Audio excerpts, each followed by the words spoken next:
Hello बच्चों, जैसा कि आप जानते हैं कि हम लोग जो है हैलो एल्केन के अंतर्गत बेटा क्लासिफिकेशन ऑफ हैलो एल्केन के बारे में स्टडी कर रहे हैं, ठीक है। तो हमने जब आपको पिछली वीडियो पढ़ाया था तो मैंने आपको हैलो एल्केन का जो वर्गीकरण होता है उसके बारे में कुछ ना कुछ बताया था कि किस प्रकार से हैलो एल्केन का वर्गीकरण किया गया है, ठीक है ना। और इसके आधार पर मैंने आपको बताया था कि जो हैलो एल्केन का जो डिवीजन है बेटा वो दो भागों में किया गया है। पहला मैंने बताया था बेटा हैलोजन परमाणु की संख्या के आधार पर किया गया था, ठीक है ना। और जबकि जो दूसरा हमारा वर्गीकरण था बेटा वो क्या था, हमारा जो CX है यानी कार्बन हैलोजन का जो नेचर है, प्रकृति है, उसके आधार पर किस प्रकार से किया गया बेटा, ठीक है ना। तो हमने आपको जो पहला जो टाइप था, जो पहला हमारा जो क्लासिफिकेशन था कि हम लोग जो है हैलोजन के आधार पर किस प्रकार से हैलो एल्केन बंटवारा किए हैं, तो उसमें मैंने आपको जो पहला जो टाइप था बेटा मोनो हैलो एल्केन के बारे में आपको बताया था कि मोनो हैलो एल्केन क्या होता है, ठीक है। और उसके बाद उसको मैंने बताया था कि इसका क्लासिफिकेशन दोबारा में डिवीजन किया गया, उसको भी बांटा गया है primary alkyl halide, secondary alkyl halide और बेटा हमारा क्या था टर्सरी एल्किल हैलाइड था, ठीक है। तो आइए इसके बाद जो बचे हुए और उसके अंदर पार्ट है उसके बारे में हम लोग बेटा करते हैं।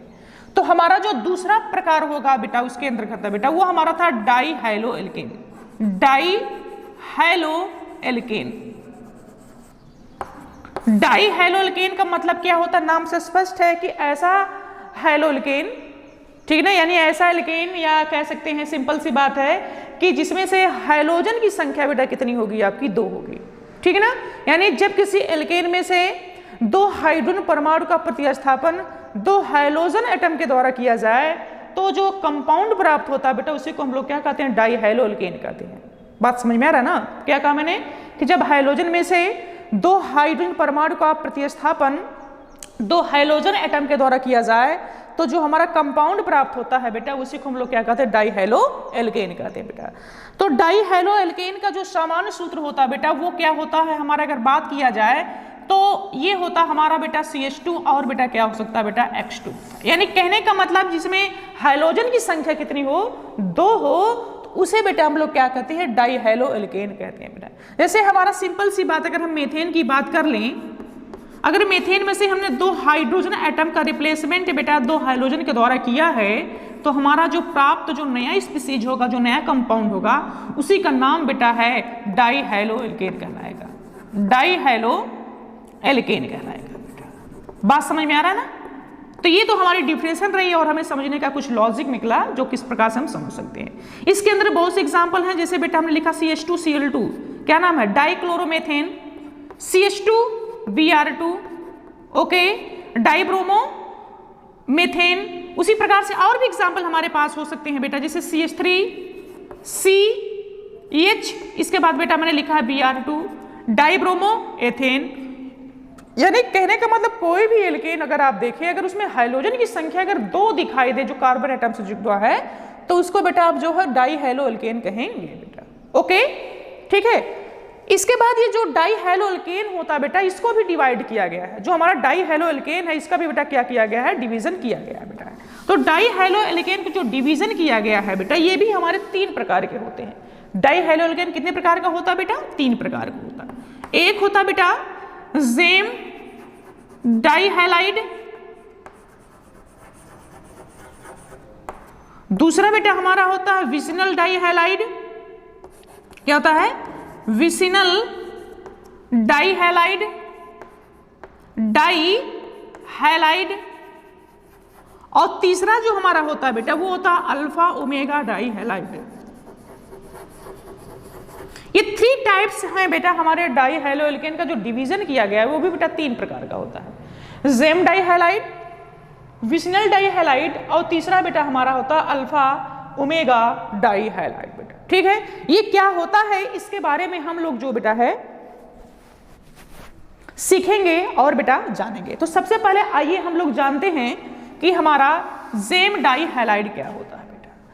जेम डाई हैलाइड का मतलब क्या होता है बेटा, यानी ऐसा डाई हैलाइड जिसमें अगर हमारे 2 हाइड्रोजन परमाणु चूंकि रिप्लेसमेंट आप जाहिर सी बात हाइड्रोजन कर रहे हैं तो वो हमारा डाई हैलो एल्केन प्राप्त हो रहा है। लेकिन जब सवाल रहता है जेम डाई हैलाइड का तो इसमें क्या होता है कि अगर हमारे हाइड्रोजन परमाणु, कितने हाइड्रोजन बेटा, 2 हाइड्रोजन परमाणु किसी एक ही कार्बन परमाणु से जुड़े होते हैं, ऐसा डाइहाइड्रोएल्केन की बात कर रहे हैं जिसमें अगर एक ही कार्बन परमाणु से अगर 2 हाइड्रोजन एटम जुड़े हों तो उसको बेटा आप लोग क्या कहेंगे बेटा, जेम डाइहाइलाइड कहते हैं। दोबारा मैं बता रहा हूं, जेम डाइहाइलाइड का मतलब ये होता है कि अगर एक ही कार्बन एटम से 2 हाइड्रोजन एटम जुड़े होंगे, जैसा कि आप देख रहे हैं कि अगर एक ही कार्बन परमाणु से 2 हाइड्रोजन एटम जुड़े होते हैं तो ऐसा जो डाइहाइलाइड कहलाता है उसका नाम होता है जेम डाइहाइलाइड। क्या कहलाता है, जेम डाइहाइलाइड। अगर एग्जाम्पल की बात करें, जैसे मैंने लिखा है CH2Br2, तो जाहिर सी बात है कि ये जो हमारे दोनों ब्रोमीन हैं ये एक ही कार्बन एटम से जुड़े होंगे। इसका मतलब जो एग्जाम्पल लिखा गया बेटा, ये किसका लिखा गया है, जेम डाइहाइलाइड का लिखा गया। उसी प्रकार से CH3CHCl2, जाहिर सी बात है कि ये दोनों क्लोरीन आपके जो एटम है बेटा ये एक ही कार्बन एटम से जुड़े हैं।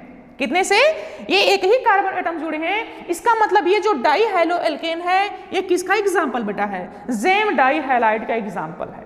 बात समझ में आ रहा है ना, तो बहुत आसान है, आप इसको समझ सकते हैं कि जेम डाइहाइलाइड का मतलब शाब्दिक अर्थ यही होता है कि अगर एक ही कार्बन एटम से 2 हाइड्रोजन डायरेक्ट जुड़े होते हैं तो ये उस प्रकार का जो हमारा डाइहाइलाइड कहलाता है बेटा वो क्या होता है, जेम डाइहाइलाइड कहलाता है। जैसा कि आप देख पा रहे हैं CH2Br2, CH3CHCl2 कुछ इस प्रकार से अगर आप चाहें तो बड़े आराम से लिख सकते हैं, लेकिन इतना ख्याल करना कि जब 2 हाइड्रोजन को एक ही एटम से जोड़ना तभी वो क्या कहलाएगा, हमारा जेम डाइहाइलाइड कहलाएगा। ओके, दूसरा जो टाइप हमारा है वो हमारा क्या है, विसिनल डाइहाइलाइड। विसिनल डाइहाइलाइड, विसिनल का मतलब बेटा क्या होता है, बगल वाला। विसिनल का मतलब क्या होता है बेटा, बगल वाला बेटा। अगर ऐसे डाइहाइड्रोएल्केन की बात करें जिसमें अगर 2 हाइड्रोजन एटम, जैसा कि देख रहे हैं, मैं थोड़ा इसके माध्यम से बताना चाहूंगा आपको, अगर हमारे 2 हाइड्रोजन परमाणु 2 निकटवर्ती कार्बन परमाणु से जुड़े हो, ऐसा डाइहाइड्रोएल्केन जिसमें 2 हाइड्रोजन परमाणु 2 निकटवर्ती कार्बन परमाणु से जुड़े हो उसे हम लोग क्या कहते हैं बेटा, विसिनल डाइहाइलाइड कहते हैं। कैसे, अगर आप बात करें इस कार्बन एटम से ये जो हमारा हाइड्रोजन जुड़ा हुआ है तो इस कार्बन के बगल भी तो कोई कार्बन जुड़ा हुआ है। अगर इस कार्बन के बगल वाला ये कार्बन है तो इसके बगल वाला कार्बन बेटा ये कहलाएगा। और आपके हाइड्रोजन की संख्या कितनी दिखाई दे रही है, 2 दिखाई दे रही है। तो अगर 2 हाइड्रोजन परमाणु, एक और कितना हो गया बेटा, 2 समीपवर्ती या 2 निकटवर्ती कार्बन परमाणु से जुड़े होते, एक ही कार्बन नहीं 2 निकटवर्ती, यानी इस हाइड्रोजन से जुड़ा जो कार्बन है इसका निकट वाला कार्बन ये और इससे जुड़ा हुआ बेटा हमारा X यहां दिखाई दे रहा है। तो दोनों हाइड्रोजन परमाणु अगर 2 निकटवर्ती, यानी इसका निकट बेटा ये और इसका निकट वाला हो गया ये, तो 2 निकटवर्ती कार्बन परमाणु से अगर 2 हाइड्रोजन एटम जुड़े हों तब उसको आप क्या कहना, विसिनल डाइहाइलाइड कहते हैं बेटा, जैसा कि आप देख पा रहे हैं बेटा। अगर हम एग्जाम्पल की बात करें, अच्छी तरीके से बनाना चाहें तो बना सकते हैं, जैसे CH3CHBr CH2Br2, ठीक। तो यहां पर आप देखें कि आपके जो दोनों हाइड्रोजन एटम जुड़े हैं, दोनों निकटवर्ती कार्बन है, इसका निकट वाला कार्बन है और इसका निकट वाला कार्बन ये, और जिस कार्बन से जुड़ा होता है वो हमारा हाइड्रोजन होता है बेटा। तो ये जो सिचुएशन आप देख पा रहे हैं कि अगर निकटवर्ती हाइड्रोजन परमाणु की सिचुएशन इस प्रकार से दिखाई दे तो इसको हम लोग क्या कहते हैं बेटा, विसिनल डाइहाइलाइड कहते हैं। इसका नाम है 1,2-डाइब्रोमोप्रोपेन। ओके, उसी प्रकार से और भी एग्जाम्पल बना सकते हैं। बस इतना ख्याल करना कि जब भी दोनों हाइड्रोजन को आप लिखना चाहे समान हो असमान उससे कोई मतलब नहीं है, लेकिन दोनों हमेशा एकदम निकटवर्ती कार्बन एटम से जुड़ा होना चाहिए, कि जैसा कि आप देख रहे हैं। तो इसका नाम क्या होगा बेटा, नाम की चक्कर 1 2 3 4, तो 1,2-डाइक्लोरो, 4 कार्बन है तो क्या हो जाएगा बेटा, हमारा ब्यूटेन हो जाएगा। क्या हो जाएगा, ब्यूटेन हो जाएगा। तो ये रहा हमारा दूसरा टाइप, विसिनल डाइहाइलाइड। तीसरा सबसे लास्ट हमारा जो डाई हैलाइड है बेटा वो हमारा क्या है, अल्फा ओमेगा डाई हैलाइड।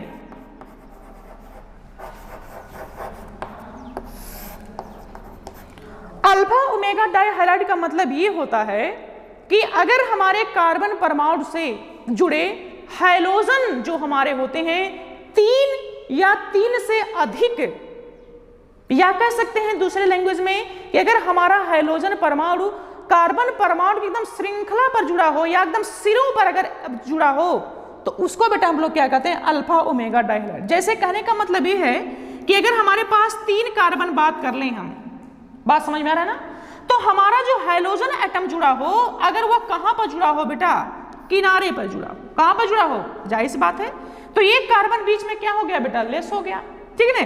तो अगर वही हमारा जो सिचुएशन है, अगर हमारा हैलोजन एटम बेटा जो है किनारे पर जुड़ा हो, कहां जुड़ा हो बेटा, अगर हमारा किनारे पर जुड़ा हो, तब ऐसे हम एग्जाम्पल को बेटा क्या कहते हैं, अल्फा ओमेगा डाई हैलाइड के नाम से जानते हैं, ठीक है।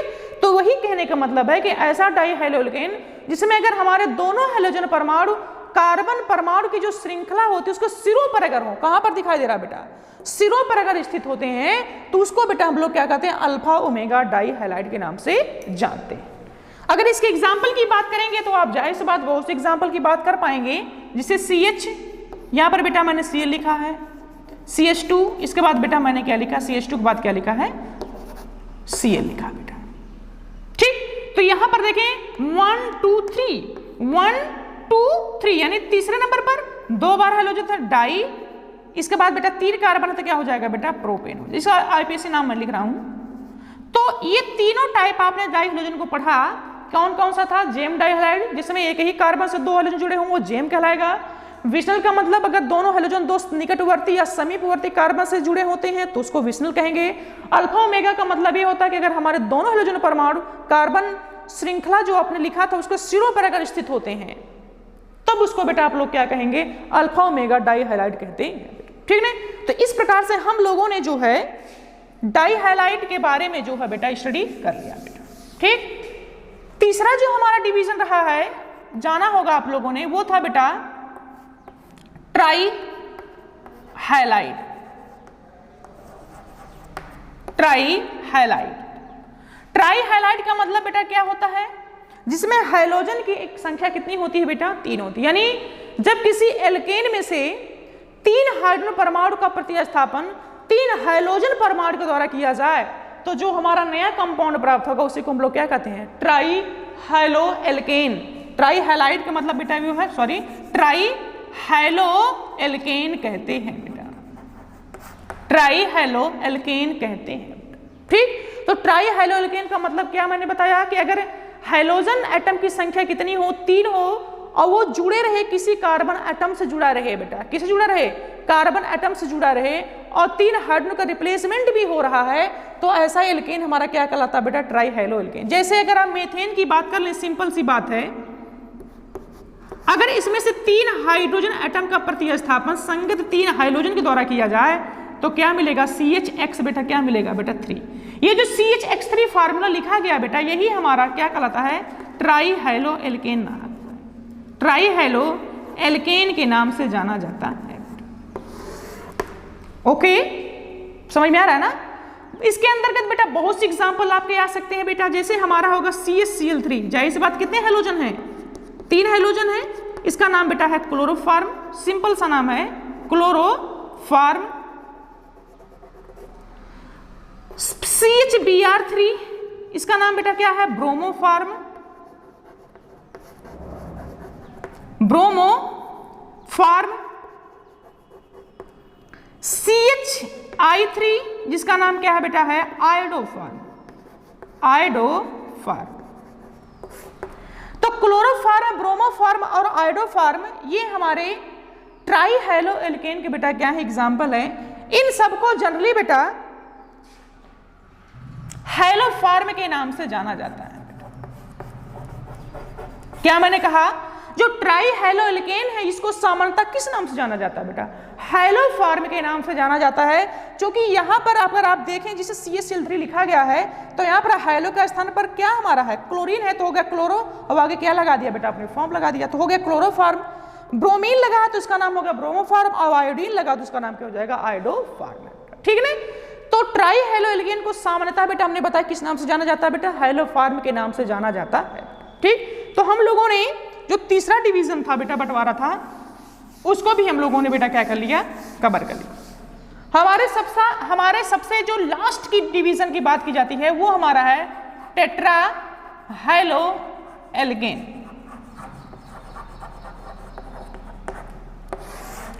टेट्रा हेलो एल्केन बेटा, टेट्रा हेलो एल्केन का मतलब ये होता है कि अगर एल्केन में से 4 हाइड्रोजन एटम का प्रतिस्थापन 4 हाइड्रोजन परमाणु के द्वारा किया जाए तो जो हमारा कंपाउंड प्राप्त होता है उसका नाम होता है टेट्रा हेलो एल्केन। जैसे सिंपल सी एग्जांपल अगर हम बात करें मेथेन से, अगर हम 4 हाइड्रोजन एटम का रिप्लेसमेंट बेटा जो है 4 हाइड्रोजन द्वारा करें तो क्या बनेगा, CX क्या बनेगा बेटा, 4। तो टेट्रा हेलो एल्केन का जो सामान्य सूत्र होता है बेटा वो क्या होता है, CX4 होता है। क्या, किसी एल्केन में से अगर 4 हाइड्रोजन एटम का प्रतिस्थापन 4 हाइड्रोजन के द्वारा किया जाए तो जो नया कंपाउंड प्राप्त होता है उसी का नाम होता है टेट्रा हेलो एल्केन। जैसा कि आप देख रहे हैं इसका सामान्य सूत्र होता है बेटा CX4 होता है। ओके, अगर इसके एग्जाम्पल की बात करें हम तो हमारे पास सबसे अच्छा और सबसे बेहतरीन एग्जाम्पल है CCl4, जिसको बेटा आप कहते हैं कार्बन टेट्रा क्लोराइड के नाम से जानते हैं, कार्बन टेट्रा क्लोराइड। क्या नाम इसका है, कार्बन टेट्रा क्लोराइड के नाम से जानते हैं। ये सबसे best example tetra halo alkane का माना जाता है। इसका सामान्य नाम बेटा पायरीन होता है, इसको भी आप जानेंगे। कार्बन टेट्रा क्लोराइड का जो सामान्य नाम, इसका नाम बेटा क्या होता है, पायरीन होता है बेटा। क्या होता है, पायरीन होता। ठीक, तो हम लोगों ने जो पहला क्लासिफिकेशन था हेलो एल्केन का हाइड्रोजन परमाणु की संख्या के आधार पर, उसको हम लोगों ने बेटा क्या कर लिया है, कवर कर लिया बेटा। ठीक, आइए जो दूसरा हमारा क्लासिफिकेशन था, जो बी पॉइंट हमने बताया था बेटा, वो क्या है, CX क्या था बेटा, कार्बन हाइड्रोजन बंध की प्रकृति के आधार पर, प्रकृति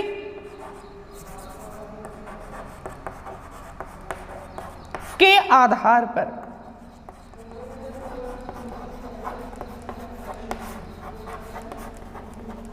तो कार्बन हाइड्रोजन बंध की प्रकृति के आधार पर हम हेलो एल्केन को कैसे समझेंगे। क्योंकि याद रखना बेटा, जो कार्बन हाइड्रोजन का मतलब ये किसी बॉन्ड से दिखाई दे रहा होगा, किससे दिखाई दे रहा बेटा, किसी बॉन्ड से दिखाई दे रहा है। तो इसमें इसके आधार पर जो हम किस प्रकार से समझें कि हेलो एल्केन का बंटवारा किया गया बेटा। एक्चुअली कहानी ये है, ये जो CX बंध की प्रकृति के आधार पर आप पढ़ रहे हैं बेटा, ये कहानी बेटा होती है संकरण के आधार पर की गई है। किसके तरफ की गई बेटा, संकरण। मतलब क्या होता है बेटा, हमारा हाइब्रिडाइजेशन। किसका तरफ किया गया है, हाइब्रिडाइजेशन के आधार पर बेटा जो है ये CX बंध की प्रकृति के आधार पर, इसका मतलब हाइब्रिडाइजेशन के आधार पर बेटा जो हमारा है हेलो एल्केन का बनकर किया गया है। तो ये जो हमारा CX बंध की प्रकृति के आधार पर जो हमारा हेलो एल्केन होता है बेटा, ये बेटा हमारा होता है 3 प्रकार का होता है। कितने प्रकार का होता है, 3 प्रकार का होता है बेटा। क्या होता है, एक हमारा होता है sp3। क्या होता है बेटा, sp3 CX बंध की आधार पर, ओके। दूसरा बेटा हमारा होता है संकरण sp2 CX बंध के आधार पर, और सबसे तीसरा जो हमारा होता है बेटा वो होता है sp CX बंध के आधार पर। तो कहने का मतलब ये है कि जो हमारा संकरण की अवस्था है, क्या हमारी है, संकरण की जो अवस्था है, उसी के आधार पर हमारा जो हेलो एल्केन है उसको बेटा 3 प्रकार से बांटा गया है। sp3 CX बंध के आधार पर, यानी CX का अगर नेचर कौन सा संकरण होता है, sp3 होता है, तो इसको अलग से पढ़ेंगे बेटा। अगर कार्बन हाइड्रोजन का जो नेचर है, जो प्रकृति है बेटा, कैसा हो, sp2 संकरण हो, तो उसके आधार पर बेटा पढ़ेंगे। अगर कार्बन हाइड्रोजन बंध का जो नेचर कैसा होता है बेटा, sp संकरण की अवस्था में होता है, तो उसको बेटा हम अलग प्रकार से पढ़ेंगे। यानी 3 प्रकार का डिवीजन जो होता है वो CX बंध के आधार पर किया गया है। वो किसके आधार पर किया गया बेटा? On the basis of hybridisation, यानी संकरण की अवस्था के आधार पर CX बंध जो होता है वो कितने प्रकार का होता है? 3 प्रकार का होता है, sp3, sp2 और हमारा होता है sp होता है बेटा। ओके, तो ये हमारे जो बी पॉइंट था बेटा, ये हमारा कैसा था डिवीजन बेटा? संकरण के आधार पर था बेटा। ठीक, तो संकरण के आधार पर आप बड़े आराम से समझ सकते हैं कि इसको हम किस प्रकार से पढ़ सकते हैं बेटा। ठीक है, जैसे आप जानते हैं कि हमारा जो अगर कार्बन हाइड्रोजन की बात करें, अगर इससे जो बॉन्ड दिखाई दे रहा है बेटा, ठीक है, तो जो कार्बन की स्टेट होगी बेटा, ये किस स्टेट में होती है बेटा? sp3 हाइब्रिडाइजेशन की स्टेट में होगी। किस स्टेट में होती है बेटा? sp3 हाइब्रिडाइजेशन की स्टेट में होती है बेटा। तो इसका जो बॉन्ड एंगल होगा बेटा वो क्या होगा? 109 अंश और कितना होगा बेटा? 28 मिनट होता है बेटा। और जो संरचना होती है आप जानते हैं टेट्राहेड्रल होती है बेटा, यानी जितने प्रकार के, अगर सिंपल से हैलो एल्केन की बात करें तो उसमें जो संकरण होता है बेटा वो कैसा होता है? कार्बन का नेचर जो होता है वो इतना होता है sp3 हाइब्रिडेशन, और बॉन्ड एंगल 109 अंश और 28 मिनट होता है, और उसकी जो संरचना होती है बेटा वो कैसा होती है? टेट्राहेड्रल होती। ठीक है, लेकिन अगर यही बात हम करें, अगर हमारा CX बंध जो है, क्या बेटा है? CX बंध जो होता है, अगर यह कभी मान ली CH2 डबल बॉन्ड CS से लिंक है, जिसको बेटा हम लोगों ने कुछ इस प्रकार से समझा है, तो यहां पर जो संकरण की स्टेट होगी बेटा, ध्यान देना बेटा, ये कौन सी स्टेट होगी बेटा? sp2 संकरण होगा, और ये हमारा क्या है बेटा? sp3 संकरण होगा।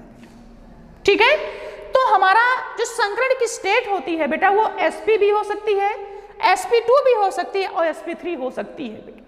तो sp3 संकरण का मतलब ये होता है, केवल याद रखना कि जिस कार्बन परमाणु से हमारा हाइड्रोजन जुड़ा होता है, अगर वह पूरी तरीके से अगर सिंगल बॉन्ड से अटैचमेंट हो तो उसकी जो स्टेट होती है बेटा वो क्या होती है? sp3 संकरण होती है। या सिंपल सी बात कर सकते हैं कि जिस कार्बन परमाणु से हमारा हाइड्रोजन जुड़ा हो, अगर वह कार्बन परमाणु अपने चारों ओर से सिग्मा बॉन्ड से जुड़ा होता है और 4 अगर सिग्मा बॉन्ड मिले तो वो कौन सा संकरण होगा बेटा? sp3 संकरण होगा बेटा। ठीक है, ठीक उसी प्रकार से अगर हमारा कोई बेंजीन वलय है, कैसा वलय बेटा है?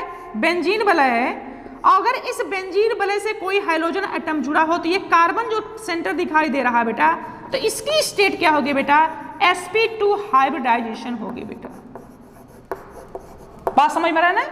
यानी कहने का मतलब ये है कि sp हाइब्रिडाइजेशन तब होगा जब कभी भी हमारा हाइड्रोजन उस कार्बन परमाणु से जुड़ा हो जब वह कार्बन परमाणु डायरेक्ट डबल बॉन्ड से जुड़ा होता। देख पा रहे हैं जैसा कि बेंजीन वलय से, तो इस कार्बन का जो नेचर होता है बेटा वो कैसा होता है? sp2 हाइब्रिडेशन होता है बेटा।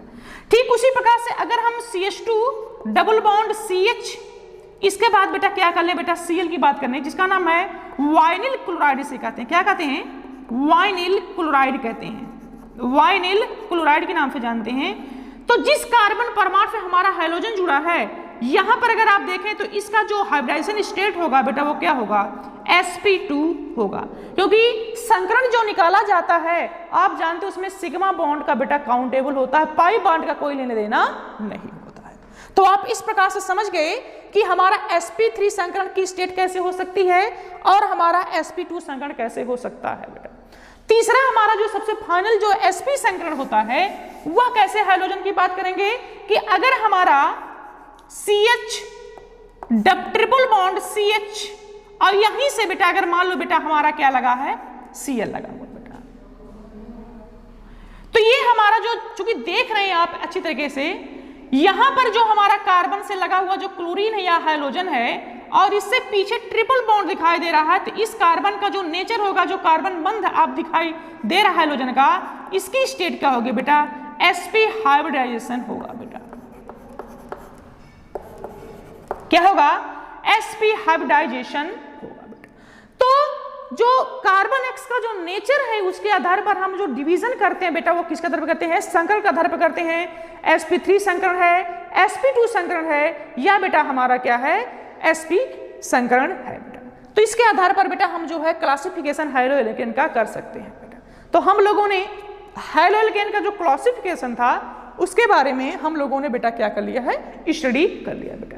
नेक्स्ट वीडियो जब हम आपको बनाएंगे तब इसके बाद आपको पढ़ाएंगे कि जो हैलो एल्केन का जो है नॉमेनक्लेचर कैसे किया जाता है बेटा। नॉमेनक्लेचर ऑफ हैलो एल्केन, ठीक है ना। तो नॉमेनक्लेचर ऑफ हैलो एल्केन यानी हैलो एल्केन का जो बेटा नामकरण है आईयूपीएसी पद्धति के तहत किस प्रकार से किया जाता है, जब नेक्स्ट वीडियो हम लेकर आपको आएंगे तब आपको इसके बारे में बताएंगे बेटा। तो आज का वीडियो देखने के लिए थैंक्स, धन्यवाद।